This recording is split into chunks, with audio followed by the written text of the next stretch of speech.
सुमंत जी आशंकित हैं, राम को लिवा के लाते हैं। महाराज दशरथ तो कुछ कह न सके राम से। भगवान राम ने मां से पूछा, मां पिताजी की हालत क्या है, क्यों ऐसे हो गए पिताजी? और तब मां कैकेयी बड़ा कठोर दिल होकर के राम से कहती है, राम महाराज का तुमसे बहुत प्रेम है और तुम्हारा प्रेम ही महाराज के इस दयनीय दशा का कारण है। सुनहु राम सब कारण एहू, राजहि तुम पर बहुत स्नेह। देन कहो मोहि दुई बरदाना, जो कछ मोहि सुहाना। सो सुनि भयऊ भूप और सोचू, छाड़ न सकहि।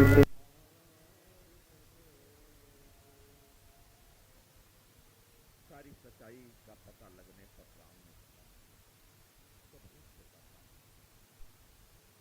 और मेरा सौभाग्य है मां, सुन जननी सोई सुख बड़ भागी,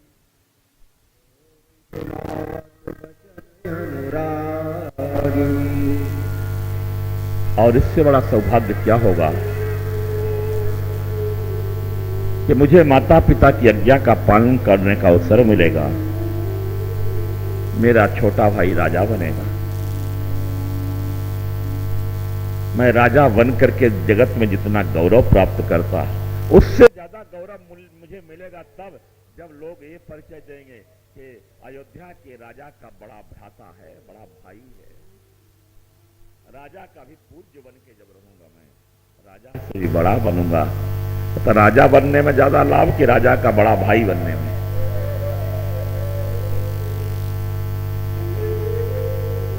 उन्होंने कहा, अब भी मैं जाता हूं, मां से आज्ञा लेके आता हूं, बन जाऊंगा। राम जाते हैं, मां कौशल्या से मिलते हैं, श्री सीता और लक्ष्मण को भी साथ में लेके आते हैं। महाराज को प्रणाम किया, कैकेयी जी ने लाके वल्कल वस्त्र रख दिए। राम ने सारे राजकीय अलंकार और आभूषणों को, वस्त्रों को उतार दिया, वल्कल वस्त्र धारण किए। सीता के लिए जब वल्कल वस्त्र दिया था कैकेयी ने, उनको पहनना नहीं आता था, रोने लगी। तब वशिष्ठ जी ने हस्तक्षेप करके और कहा, नहीं ऐसा नहीं होगा। कैकेयी को डांटा, तुमने वनवास राम को दिया है, सीता को नहीं। जब सीता इसी भेष में जाएगी, राम चल पड़े। महाराज ने लंबी सांस लेते हुए सुमंत से कहा, सुमंत जाओ, मेरे आदेश से इन्हें रथ पर ले जाओ। रथ बैठाय दिखराय वन, गयो फिरे वो दिन चार। रथ पर बैठा के ले जाओ। सुमंत जी रथ लेके आते हैं, राम लक्ष्मण को, सीता को रथ पर लेके चले। सारे पुरवासी भगवान के साथ चल पड़े, रोने लगे। कैकेयी की मां महाराज की आलोचना करते हैं लोग। राम जी ने बहुत समझाया पर रुकने को तैयार नहीं है। श्री अवध से चलकर पहली रात्रि में तमसा के तट पर निवास करते हैं भगवान। पर राम ने सोचा, ये पूर्वासी हमारे साथ जाएंगे तो बड़ा कष्ट होगा।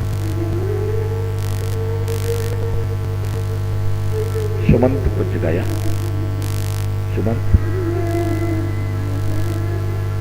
लोग हमारे साथ जाना चाहते हैं, इनको कष्ट होगा, अयोध्या उजड़ जाएगी, महाराज भी बहुत दुखी होंगे,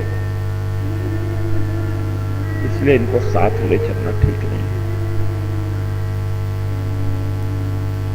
रात्रि के 12 बजे के बाद जब सारे लोग सो गए थे,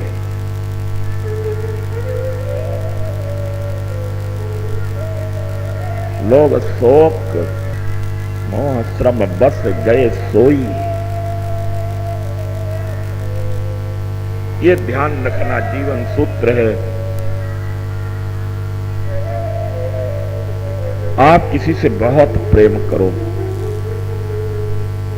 बहुत चाहते हो आप,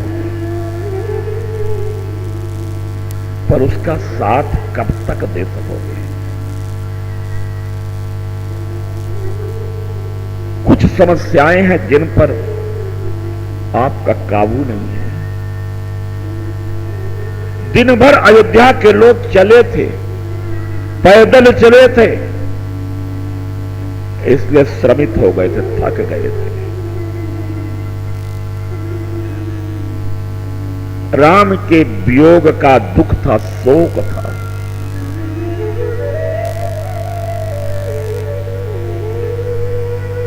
शोक और श्रम के कारण लोग सो गए। जब जागे तब फिर भ्रम हो गया उनको, श्रम भ्रम शोक, ये 3 समस्याएं हैं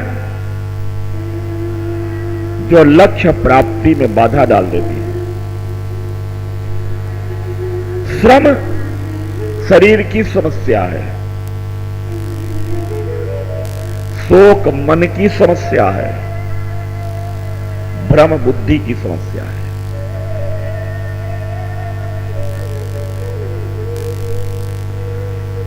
शरीर थक गया था, श्रम होने से सो गए लोग, मन में शोक था।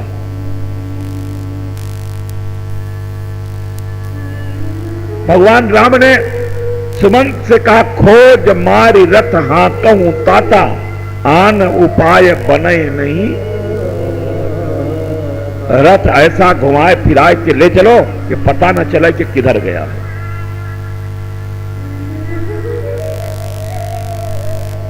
निशानों को मिटाते हुए रथ ले चलो, खोज मारी।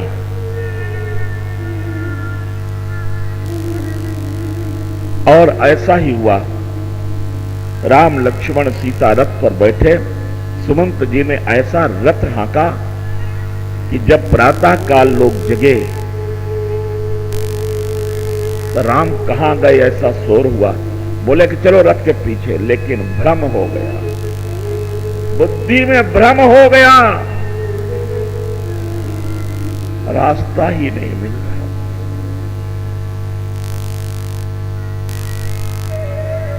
और इसीलिए सद्गुरु की जरूरत होती है। ये तीनों समस्याएं हमारे बस की नहीं है। शरीर थकेगा, हम इसको थकने से रोक नहीं सकते। मन के दुख को भी, हम शोक को भी नहीं रोक सकते। अब बुद्धि में कोई मार्ग को लेकर, निर्णय को लेकर भ्रम होगा तो उसे भी हम कैसे रोकेंगे? अयोध्या वासी सब कुछ छोड़ तो दिए थे, उन्होंने घर द्वार परिवार लोक लाज सब छोड़ा था, लेकिन जब तक प्रभु की कृपा न हो तब तक साथ जाके भी साथ रह नहीं पाते हैं। भगवान नहीं चाहे तो नहीं पहुंच पाए। कई बार लोग घर द्वार छोड़ देते, बड़ा वैराग्य हो जाता है घर से। घर द्वार छोड़ के गए, कुछ दिन तक भजन पूजन तपस्या किए, पर फिर वही शोक मोह भ्रम हुआ, घर लौट के आ गए, वैराग्य ठंडा हो गया। सारे अयोध्यावासी लौट आए, छोड़ा था लेकिन छोड़ने को भी छोड़ना पड़ा है ना। जो छोड़ा था कि वो छोड़ दिए हैं, उस व्रत को भी छोड़ के अयोध्या लौटना पड़ा। फिर राम के पास इन्हें भरत पहुंचा सके। बोलिए सदगुरुदेव भगवान। पर यही अयोध्यावासी जब भरत के साथ गए तो न इनको श्रम हुआ, न भ्रम हुआ, न शोक हुआ। चित्रकूट तक राम के चरणों तक पहुंच गए। बड़ी अच्छी व्याख्या है मानो। अब रात्रि में रथ आगे बढ़ा। प्रातः काल होते होते दिन में श्रृंगवेरपुर के पास पहुंचा। गंगा जी का दर्शन हुआ। बोले गंगा मैया की। नख निर्गता मुनि बंदिता, त्रैलोक्य पावन सुरसरी। नख निर्गता मुनि बंदिता, त्रैलोक्य पावन सुरसरी। नख निर्गता मुनि बंदिता, त्रैलोक्य पावन सुरसरी। ध्यान रखना, जब भगवान गंगा के तट पर पहुंचे तो रथ त्याग दिया उन्होंने। उतरे राम, है ना, देव सर देखी, कीन दंडवत। राम ने रथ त्यागा। गंगा के तट तक वे रथ पर गए थे। गंगा मिल गई तो रथ त्याग दिया। रथ पर चढ़ो, जब तक श्रम करो। कर्म योग तक रथ में चढ़ो। कर्म योग के आगे, कर्म के बाद जब भक्ति, राम भक्ति की गंगा मिले तो रथ से उतर जाओ। पद नख निर्गता पुनि,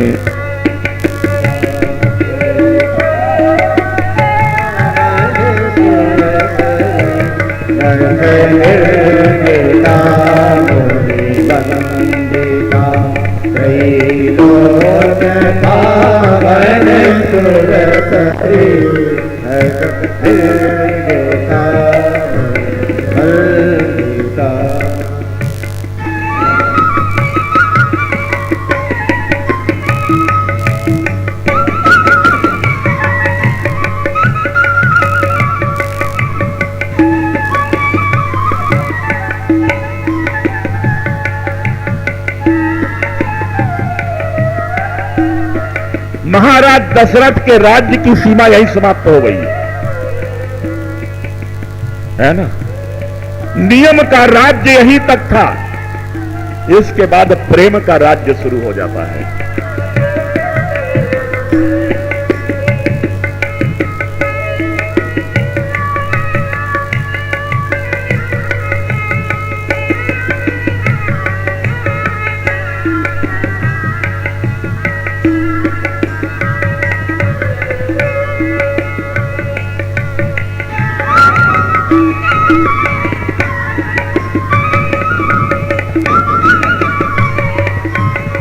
श्रृंगवेरपुर ही वो सीमा है जहां से दशरथ और निषाद के राज्य का विभाजन होता है, जहां से नियम और प्रेम के राज्य का विभाजन होता है। यहां अनुशासन है यहां तक। इसके बाद प्रेम का शासन है। फिर वहां वेद का अनुशासन नहीं चलेगा।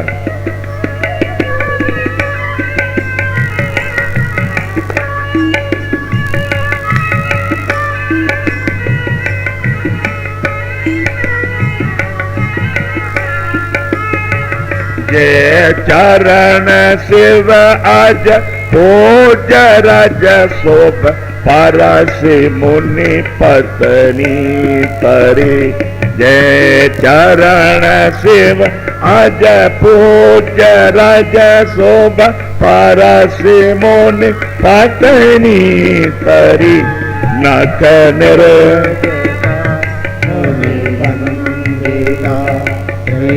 लोक पावन सुर सरी गीता लोक पावन सुर सरी गीता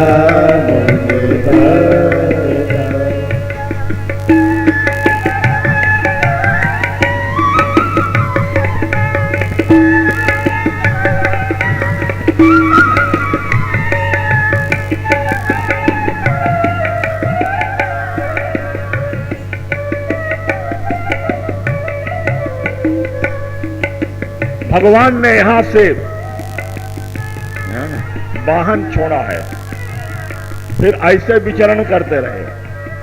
फिर पूरी यात्रा में भगवान ने वाहन के रूप में फिर तो हनुमान को स्वीकार किया है, बाकी वे महाराज दशरथ के रथ को नहीं।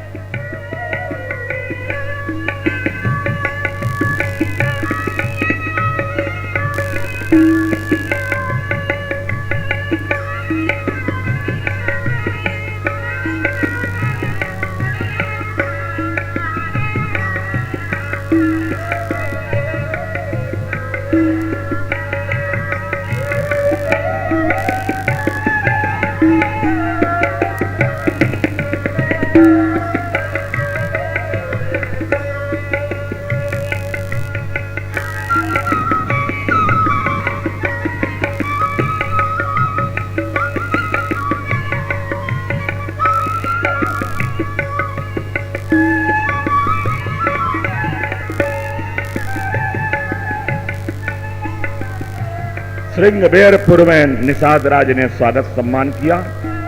भगवान एक रात्रि वहीं विश्राम करते हैं, फिर गंगा पार करते हैं।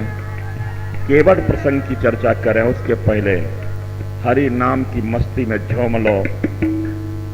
मधुर मधुर नाम सीताराम सीताराम, मधुर नाम सीताराम सीताराम, मधुर मधुर नाम सीताराम सीताराम, मधुर मधुर नाम सीताराम सीताराम, मधुर मधुर नाम सीताराम सीताराम, पवन पवन नाम सीताराम सीताराम, सब बोलो। पवन नाम सीताराम सीताराम, मधुर मधुर नाम सीताराम सीताराम, मधुर मधुर नाम सीताराम सीताराम, मधुर मधुर नाम सीताराम सीताराम, मधुर मधुर नाम सीताराम सीताराम, संतों का प्यारा नाम सीताराम सीताराम, संतों का प्यारा नाम सीताराम सीताराम, सब बोलो, प्रेम से बोलो, ताली बजाए जाके बोलो। प्यारा राम सीताराम सीताराम, संतों का प्यारा राम सीताराम सीताराम, भक्तों का आधारा नाम सीताराम सीताराम, भक्तों का आधारा राम सीताराम सीताराम, मधुर मधुर नाम सीताराम सीताराम, मधुर मधुर नाम सीताराम सीताराम।